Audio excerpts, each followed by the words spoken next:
மாவீரன் பகத்சிங். புத்தக படிப்பிலும் லட்சக்கணக்கான இளைஞர்களின் இதய துடிப்பிலும் ஒலிக்கும் ஒரு பெயர். நாளை காலை இந்த மெழுகுவர்த்தி ஒளி அணைந்துவிடும், நானும் மறைந்து விடுவேன். ஆனால் நான் கட்டமைத்த இந்த குறிக்கோள் பாதையில் 1000 இளைஞர்கள் திரண்டு வருவார்கள். அப்பொழுது இந்த இந்தியாவை காண நாங்கள் மீண்டும் பிறப்போம். இன்குலாப் சிந்தாபாத் என்ற முழக்கத்துடன் ஒரு இளைஞன் மறைகிறான். அந்த சத்தம்தான் இன்றைய புரட்சியாளர்களின் போராளிகளின் இதய துடிப்பு. பகத்சிங்கை பற்றி சொல்ல வேண்டுமானால் அவர் வாழ்ந்த 23 ஆண்டுகள் தேவையில்லை. அவர் தூக்கு கயிற்றின் முன் தலை இருந்த ஒற்றை நொடி சொல்லும் பகத்சிங் யார் என்று. யார் இந்த பகத்சிங்?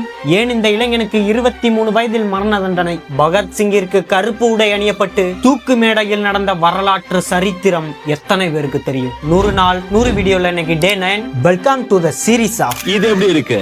ஒரு நாள் பள்ளிக்கூடத்துக்கு போன 12 வயசு சின்ன பையனை காணும்னு குடும்பமே தேடுது. அம்மா அழறாங்க, தங்கை அண்ணா அண்ணான்னு கதறி தேடுறாங்க. 3 நாள் கழிச்சு அந்த சின்ன பையன் கையில ஒரு மண் கலசத்தோட வீட்டுக்கு திரும்ப வரான். அந்த பையனோட அம்மா எங்கடா போயிருந்த, கையில என்ன இது அப்படின்னு பதறி போய் கேக்குறாங்க. அதுக்கு அந்த 12 வயசு சின்ன பையன் சொன்ன வார்த்தை என்ன தெரியுமா? அந்த மண் கலசத்தை அவுத்து கையில ஒரு பிடி மண் எடுத்து, அம்மா இது சாதாரண மண் இல்ல, ஆயிரக்கணக்கான இந்தியர்களின் ரத்தம் கலந்த ஜாலியன் வாலாபாக் மண். அமைதி போராட்டத்தை கலச்சி பல இந்தியர்களை சுட்டு கொன்னு சுகம் கண்ட அந்த ஆங்கிலேயர்களின் அதிகார வெறிய ஒழிச்சு அவர்களை விரட்டும் வரை நான் ஓய மாட்டேன் அப்படின்னு சபதம் எடுக்கிறான். அந்த சிறுவன் தான் பின்னாளில் ஆங்கிலேயர்களை மிரட்டி எடுத்த பகத்சிங். சின்ன வயசுல இருந்தே தன்னை ஒரு சுதந்திர போராட்ட புரட்சியாளனா கட்டமைக்க தொடங்கிய பகத்சிங், அகிம்சை வழியில போனா சுதந்திரம் வாங்க முடியாது, ஆயுதம் எடுத்தால் மட்டுமே நமக்கான சுதந்திரத்தை நாம் வாங்க முடியும் அப்படின்னு நவ்ஜவான் பாரத் சபா அப்படின்னு ஒரு போராட்ட இயக்கத்தை ஆரம்பிக்கிறாரு பகத்சிங். சுதந்திர போராட்டங்களை கட்டுக்குள்ள கொண்டு வரதுக்காக ஆங்கிலேய அரசு தொழில் தகராறு சட்ட வரைவு அப்படின்னு ஒரு புது சட்டத்தை கொண்டு வராங்க.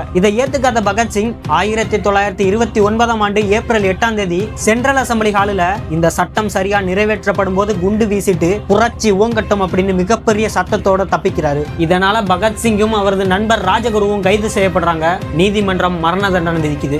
பகத்சிங்கோட வாழ்க்கை வரலாற்றை சொல்ல எத்தனையோ போராட்டங்கள் இருக்கு, ஆனா இதுதான் அவரோட வாழ்க்கையில கடைசி போராட்டம். அடுத்த நாள் காலையில மரண தண்டனை விதிக்கப்பட்ட நிலையில இன்னைக்கு மாலையே மரண தண்டனையை நிறைவேற்ற சொல்லி உத்தரவு வருது. மரணத்தை பார்த்து பயந்து நடுங்கும் மனிதர்கள் மத்தியில மரண தண்டனைக்கு முன்னாடி வரைக்கும் புரட்சியாளர் லெனின் எழுதிய அரசும் புரட்சியும் நூலை வாசிச்சுக்கிட்டே போறாரு. அவர் நினைச்சிருந்தா மன்னிப்பு கேட்டு அவரோட தண்டனையை குறைச்சிருக்க முடியும். ஆனால் போராளிக்கு என்றாவது ஒரு நாள் சாவு வரும் அப்படின்னு தன்னோட சுயமரியாதையை விட்டு கொடுக்காத மாமனிதன் பகத்சிங். அந்த கடைசி நொடியில கூட காவலாளி நேரமாகிட்டு அப்படின்னு பகத்சிங்கை கூப்பிட்ட போது நிம்மதியா ஒரு புத்தகம் கூட வாசிக்க விட மாட்டீங்களா அப்படின்னு காவலாளி கிட்ட சண்டை போட்டிருக்காரு பகத்சிங். நேரம் நெருங்கி விட்டது. கருப்பு உடை அணிவிக்கப்பட்டு பகத்சிங் தூக்கு மேடைக்கு அழைத்து செல்லப்படுகிறார். பல பேரின் விடுதலைக்கு போராடிய ஒரே காரணத்திற்காக தலையில் தூக்கு கயிற்றை மாட்டுகிறார் பகத்சிங். திடீர்னு ஒரு மிகப்பெரிய குரல் ஒலிக்குது. பாலுக்கு அழாத குழந்தை, கல்விக்கு ஏங்காத மாணவன், வேலைக்கு அலையாத இளைஞன், இதுவே என் கனவு இந்தியா. இளைஞர்களே விட்டு விடாதீர்கள், புரட்சி ஓங்கட்டும், இன்குலாப் சிந்தாபாத் அப்படின்னு